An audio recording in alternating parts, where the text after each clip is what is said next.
So we are back live. Well, not live. I just said that. I just totally live. Live for us now. So it's live for you and I. Mm-hmm. And I'm here with you're actually one of my favorite people. I have a soft spot for creatives, artists in particular. You happen to do my favorite style of art.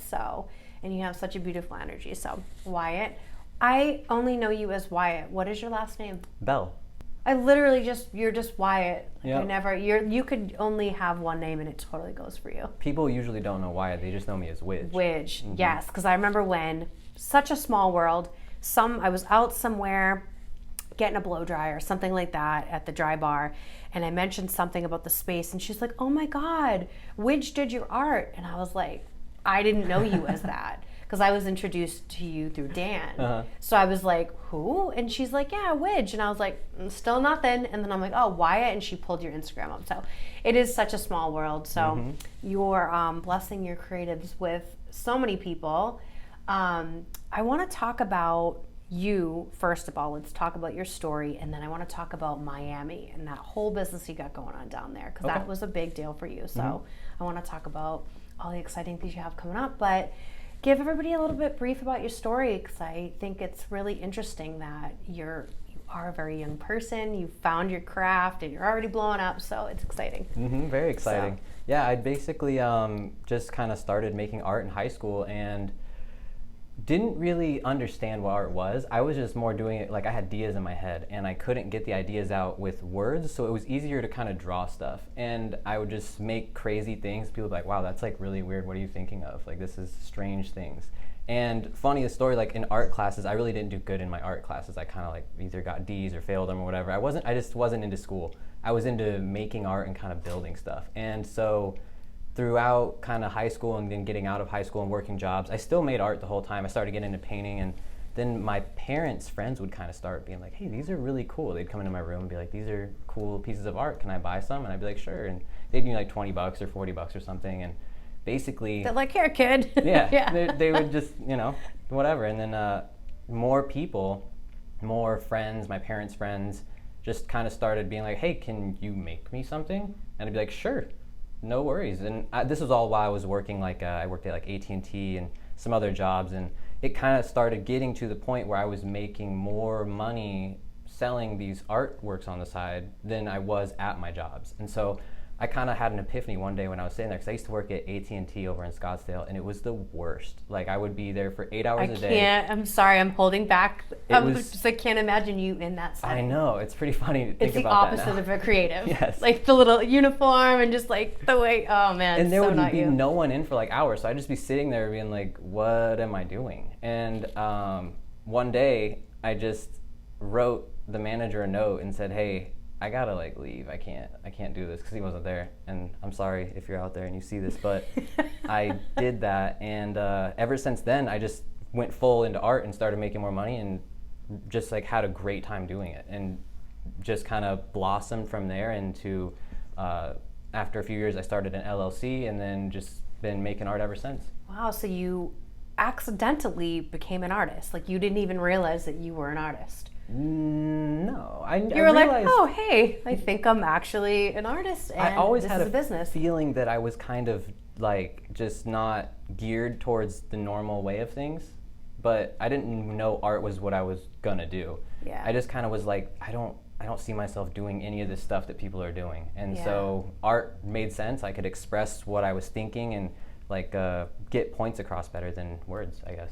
Yeah, I mean, that makes sense, because if you think about it, I read a quote recently in one of Michael Pollan's book, and he was like, to describe certain experiences does it a certain type of violence. To even try to verbally describe emotions and feelings and thoughts, you're never really doing it justice. So I find that that's really was your outlet. That's interesting. So I still feel that way. Like, trying to describe a painting to someone doesn't work. It's kind of more like, look at it. When I'm getting commissions or something and someone's like, can you kind of like show me what it's going to look like? I'm like, I can't. I don't know. I mean, I can give you like an idea, but as I make art, it just goes its own direction. And so that's kind of what people now, I guess, like. I've kind of have my own style and do my own things, and people come to me for that. Yeah, you're definitely recognizable. Like if I'm scrolling the feed, there's not like, oh, is this a Wyatt design? It's 100% like, shit, look at you. It's very distinct. But it is also very versatile too, like that Buddha style. I mean, I have that Buddha painting that you did for me. And then versus the packaging design, like it's similar, but it is, I think, very different. Yeah, there's elements that are incorporated, but that's one thing that I really loved about art was a lot of artists kind of stick to one thing. And I guess nowadays there's more people who are just kind of all over the place doing a lot of stuff, and that's kind of where I am. I go with what I'm into at the moment, and then I also love like science and aviation and aerospace and all that kind of stuff. So like, they're like polar opposites kind of, you know? Yeah. So having that balance of things, I get inspiration from the other side. Yeah. A lot of the stuff from like space and being a pilot and all that kind of stuff translates over into art. Yeah. And going out to the desert is super fun. I love that. I used to hate painting desert stuff because I was like, we live in the desert. Why would anyone want to see that? Then I started, like, once I got older, going out, taking trips out to the desert and realizing, like, the landscape out here is so crazy. And there's so much just, like, plants are, what's a cactus even? Like, it's the craziest thing. Such a trippy like a little guy. bulb of, like, flesh with spikes on it. So it's so strange when you see, like, a huge saguaro cactus and you're looking up and it's, like, I don't know, a couple hundred years old. And you're I just think like, those the really big ones that have like multiple arms, some of those are like 400 years old. Yeah. There's one down near my house, way taller than the telephone poles. That thing is 400, maybe more years old. It's crazy. Like, it just makes you stare and you're like, I want to wow, see so what small. it has seen as it's been here. Like, yes. it's existed for so long. That kind of stuff is, I don't know if that's like inspiring to me, but it definitely starts making me think about like, we're here for such a short time. Yeah. Like plants outlive us easily. So yeah. While we're here, might as well be happy, do what you love, and just make the best of it.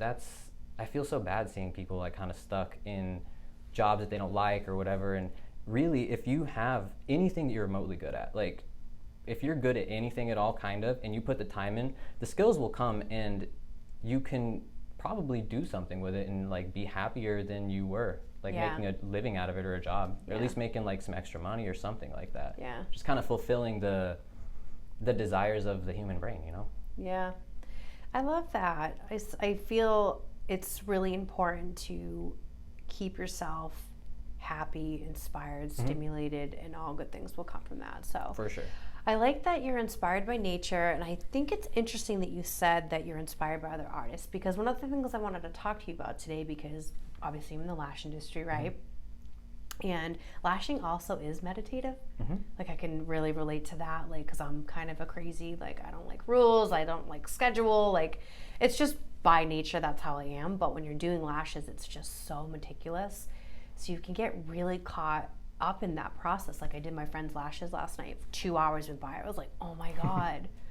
I was like, we're gonna be late. She didn't even start mine. So yeah, it's definitely, that feels good, finding a job where you can get lost. And I'm sure it does. Haley does all of her videos. She gets lost in these editing processes, I'm sure, because you're like feeling yourself and you're proud of the work that you do. But one thing you said is that you seek inspiration from other artists. Now, I know in the lash industry, that's a big thing where everybody is like, you're copying me, whatever. Like, I think we start to like kind of end up like looking like one another. It's like, obviously, if you only get ideas from me, your ideas will be influenced on some level. So Absolutely.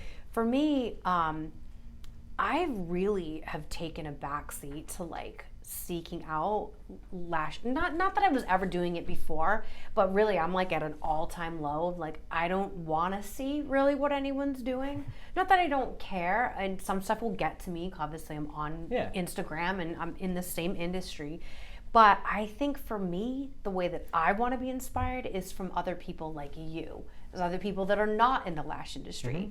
So when you say you're inspired by other artists, do you mean more of like, I guess you explain it. Is it more by like what they're doing, or like you're not looking at like technique or styles, but when you say inspired by them, meaning that they're doing big things and you're like, shit, I can do that too?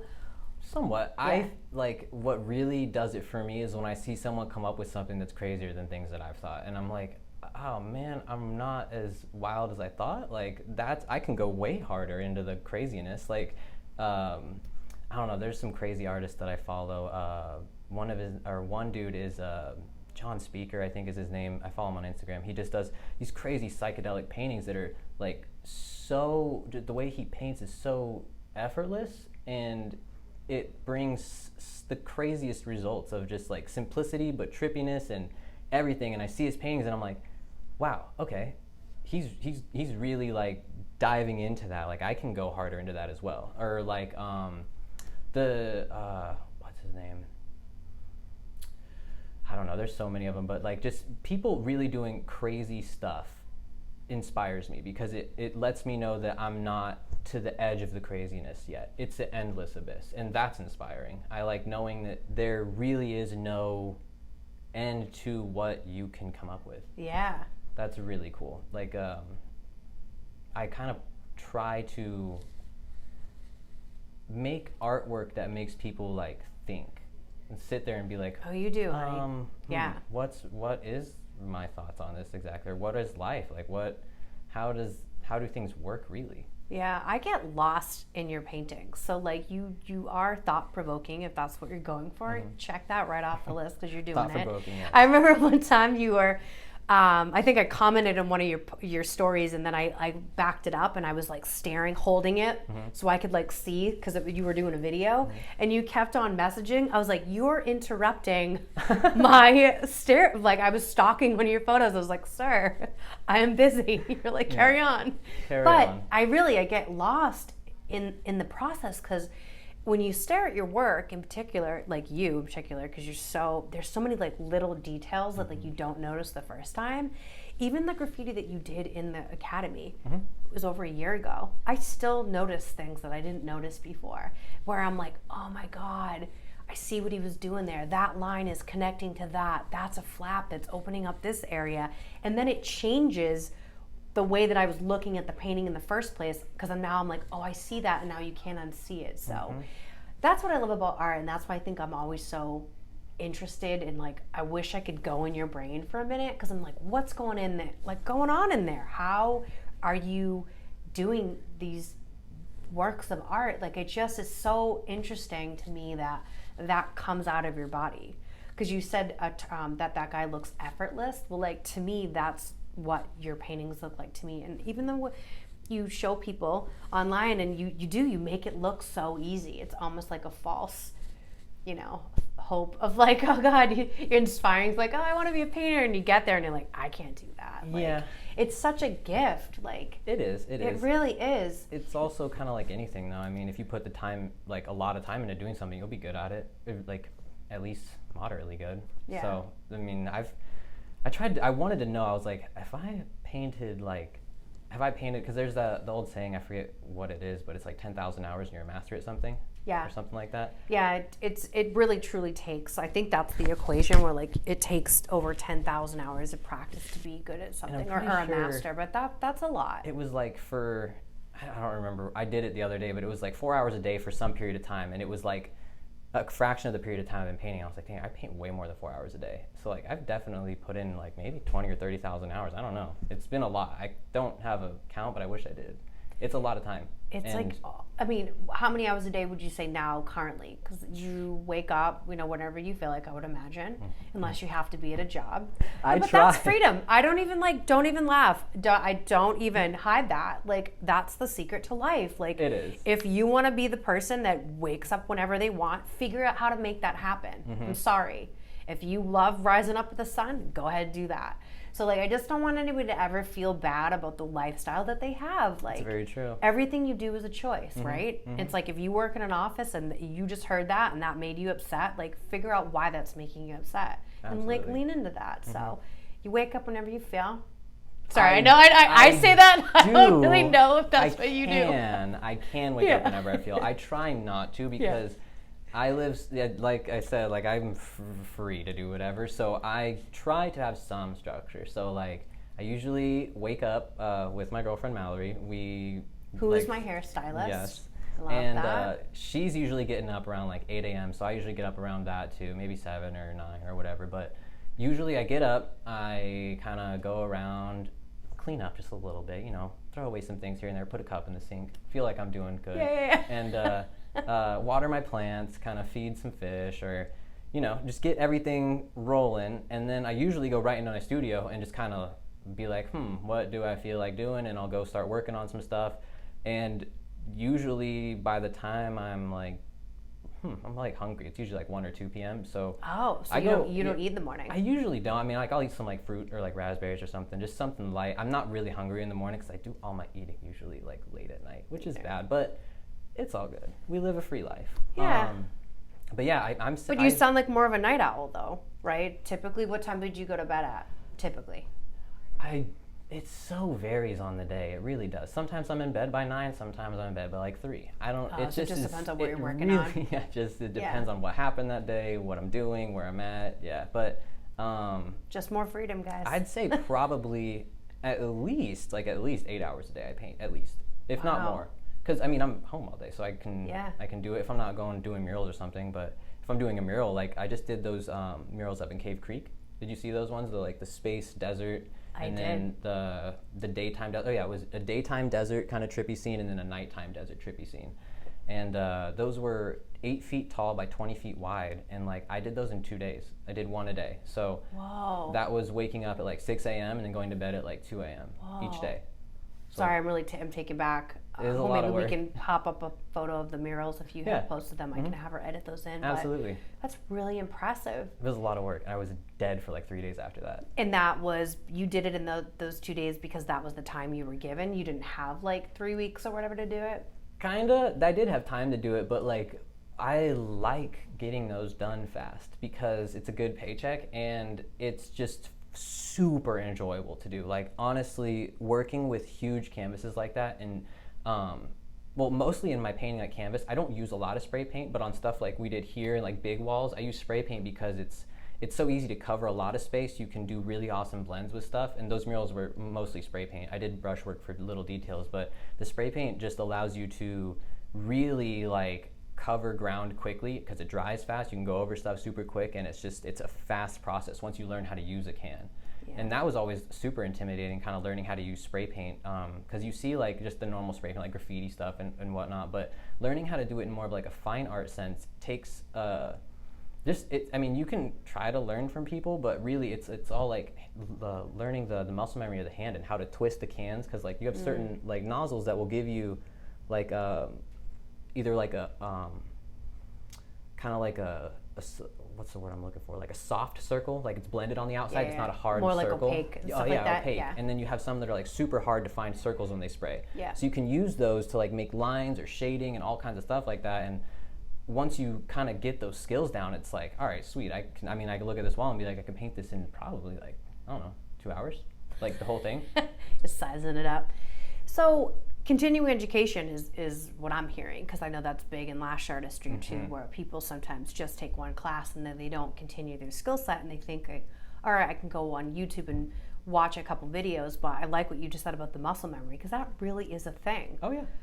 Right? Yeah. It's like you are training and creating, it's neuroplasticity, and things become second nature. So I just cannot preach that enough. Like, practice, know your tools, take the fucking time, right? Where it's like everybody wants to out the gate be like Picasso or whatever. Instant gratification, where like they leave out that whole middle part where like that's the most important part in creating your character and the true understanding of the skill set and the tools and the knowledge, and being able to like explain it to other people. Like, how can you explain if you don't even know the product you're working with or the tools or just the technique? So that's probably another source of my inspiration is discovering things I didn't know, or like techniques I didn't understand before, and then seeing, just like maybe I'm watching someone paint and I'm seeing like, oh, they just did that little like something there, they used a little water there or something to get like a blend going, and I'm like, oh, genius. I mean, that's so perfect. And then I get inspired. I'm like, I can make so much, or I could add depth to stuff. I can create this kind of style of painting I've been wanting to do from learning a new skill. So like the process of always learning is something to keep in the front of your mind, that you don't know everything, and you will always be learning more, and that is inspiring in itself, knowing that there's more to reach. It's not just ended here. knowing that you don't have like, here's the plateau or here's the end goal. And that's exciting too, because I don't know, there's just something about like being stagnant that just like, it's like, it just freaky. makes me freaked out. Like, how boring. It's a little scary. Like, how uninspiring. Just think like, this is it. There's no more to learn or whatever. That's what I feel like a huge portion of the population is kind of going through right now with like, I mean, just me as a person, I'm constantly thinking like, how do we not know like stuff? How do we like this? We're just here on this rock in like a little buffer zone of like air, and there's just nothing that way. You just keep going. Yeah. That's insane. It is insane. Why is that not talked about more? I think people are so interested in just fighting with one another, proving that they're right, and like staying in that chaotic. Yeah. So it's so short term. It's just such a small way to think, right? Where it's like, okay, cool, we're all different. Let's get over that. We all look different. Got it. Like, we're so stuck in this like small-minded, like, we're gonna end up killing everybody and killing each other just to prove who is better. It's like we're all gonna be dead. Like, can we just enjoy some art and some beautiful lashes?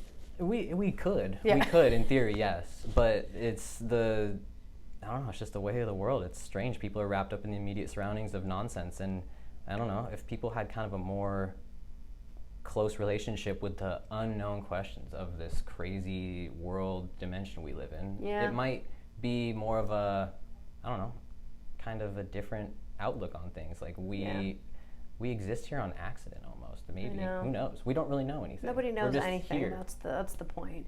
And I think truly if people had better relationships with themselves too, where I think that's why maybe there's so much more turmoil now in 2020, or now, because in 2020 everybody was just left to sit with themselves.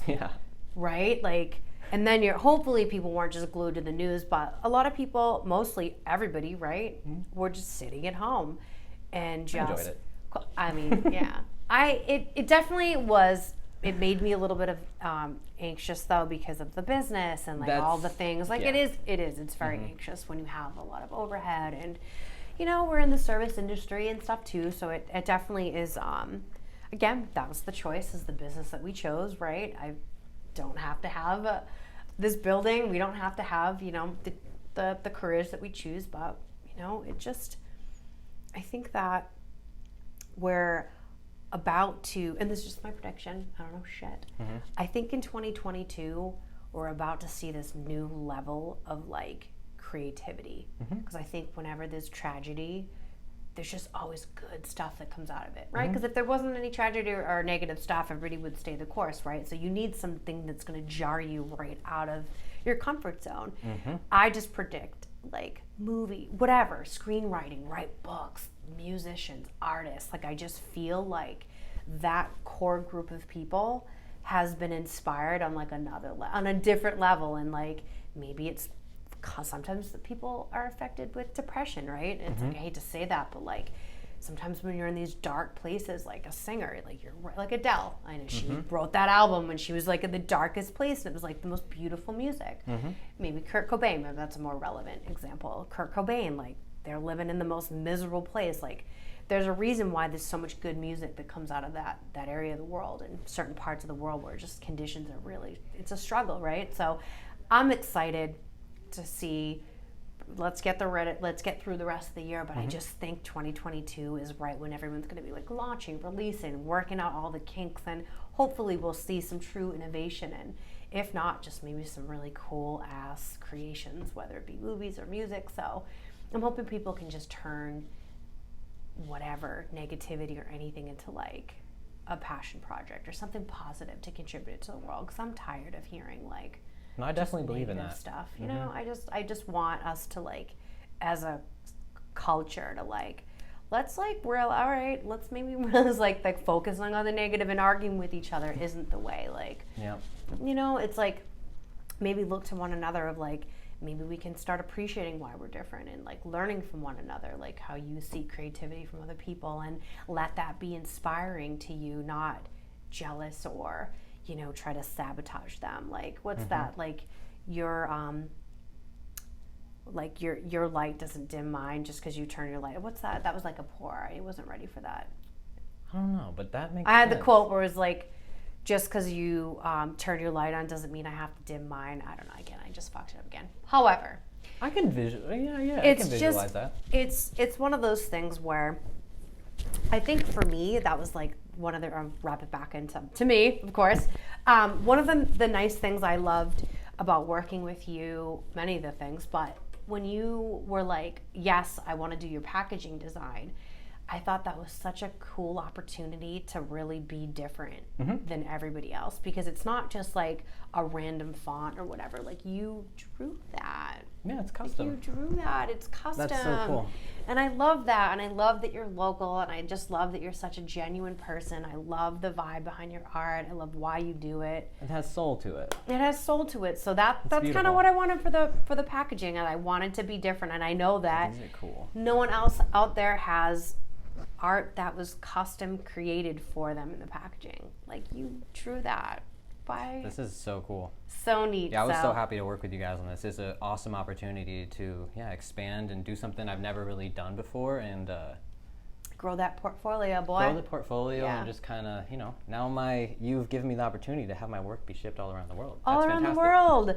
I know we were talking about that. Like, that's just such a thing that we like. Even myself, we ship globally all the time. I don't think about often, like, wow, we have packages like going on a boat today. Like, people are seeing this, people are receiving that at their door, and they're like holding the art that you created in their hand. And I just think that's so neat that we get to do that. Yeah, so that's badass.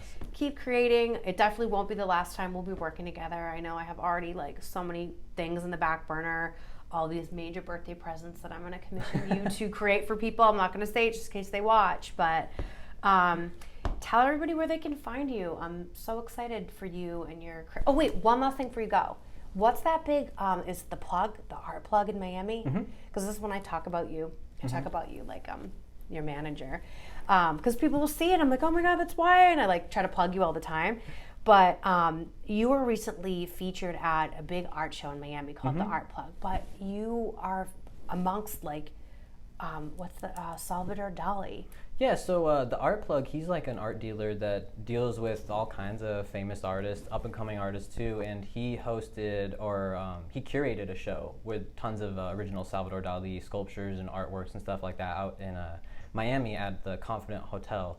And he had all kinds of emerging artists who had the kind of surreal, trippy style come out and show work along with that show. So I got the opportunity to bring, I think, 3 canvases out there and display them alongside like Salvador Dali and some other really cool artists that I met out there. And it was such a fun time. It was so cool to go see, because Miami's like amazing with the street art and the graffiti and stuff. I saw so many famous murals that I was like, I don't know, I've been following these artists for so long. Yeah, and you go to Wynwood and just like, it was so wild cool down there.